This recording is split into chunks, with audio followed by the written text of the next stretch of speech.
Selanjutnya kami persilakan pada Bapak Adi Prasetya yang akan dijawab oleh Kiai Romli. Silakan. Bismillahirrahmanirrahim. Assalamualaikum warahmatullahi wabarakatuh. Nama Adi Prasetya dari Jamaah Masjid Al-Muslimun. Rasulullah SAW memerintahkan kita untuk selalu belajar, membaca dan menulis. Ya. Bahkan ayat pertama di dalam Quran adalah ayat yang berisi tentang perintah membaca, Iqra. Ya. Namun kita melihat juga bahwa Rasulullah ini dikenal sebagai ummi, ya, orang yang tidak bisa membaca. Pertanyaannya adalah hikmah apa atau pelajaran apa yang kita dapatkan dari bahwa Rasulullah SAW tidak bisa membaca. Terima kasih. Assalamualaikum warahmatullahi wabarakatuh. Baik, pertanyaan bagus sekali. Waalaikumsalam warahmatullahi wabarakatuh. Silakan Kiai Romli. Jadi memang kita sebagai umat Islam selalu dianjurkan belajar membaca dan terus membaca. Sementara Nabi kita SAW pribadinya itu ummi, tidak pandai membaca dan tidak pandai menulis.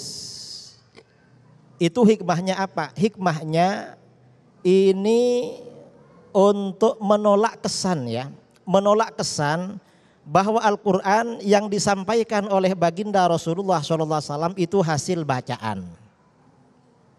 Artinya untuk membuktikan kemurnian Al-Quran. Al-Quran ini murni wahyu dari Allah.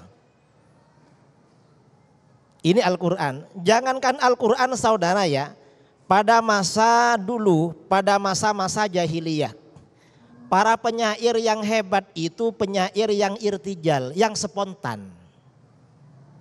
Jadi begitu ada kejadian spontan keluar, itu penyair yang hebat pada waktu itu. Artinya syairnya itu bukan hasil membaca buku atau syairnya orang lain. Itu namanya syair yang otentik. Nah, Al-Quran ini salah satu bukti Al-Quran ini memang benar-benar wahyu. Artinya Rasulullah SAW bukan hasil mempelajari sendiri dari kitab-kitab sebelumnya. Rasulullah gak bisa baca tulis.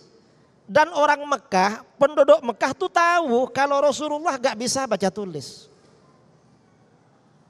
Jadi itu.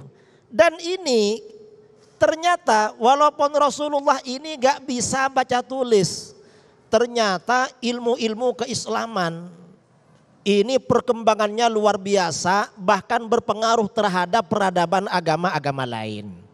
Ini hasilnya dari seorang nabi yang ummi, yang tidak bisa baca tulis. Karenanya bacaan sholawat yang ada redaksinya An-Nabiyil Ummi oleh para ulama dianggap sholawat yang bagus. Mengapa? Karena walaupun nabi ini ummi, gak bisa baca tulis, tapi umatnya luar biasa. Karangan-karangannya, karya-karyanya sungguh luar biasa. Karya-karya ulama umat Islam, ya, karya-karya para ulama umat Islam sejak awal masa sampai sekarang ini tidak bisa dijangkau, tidak bisa dilakukan oleh umat-umat manusia yang lain.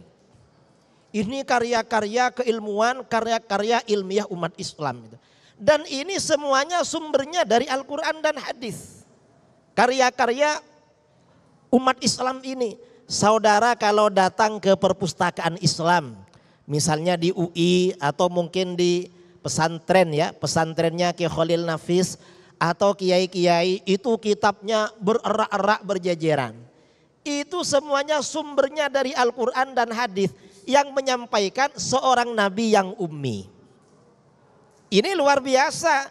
Jadi umminya baginda Rasulullah SAW ini justru keistimewaan luar biasa bagi beliau. Mengapa umatnya diberikan pengetahuan yang sungguh luar biasa. Dan seorang kita, ya, kita ini misalnya jadi ustadz, jadi guru. Walaupun pandai menulis, pandai bicara, pandai apa, itu gak serta-merta bisa dihargai.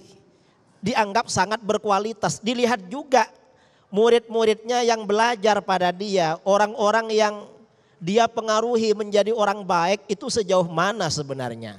Itu juga begitu. Baik, terima kasih Kiai karena waktunya sangat terbatas sekali. Insya Allah kita akan jawab untuk pertanyaan selanjutnya selepas pesan-pesan berikut ini. Damai Indonesiaku.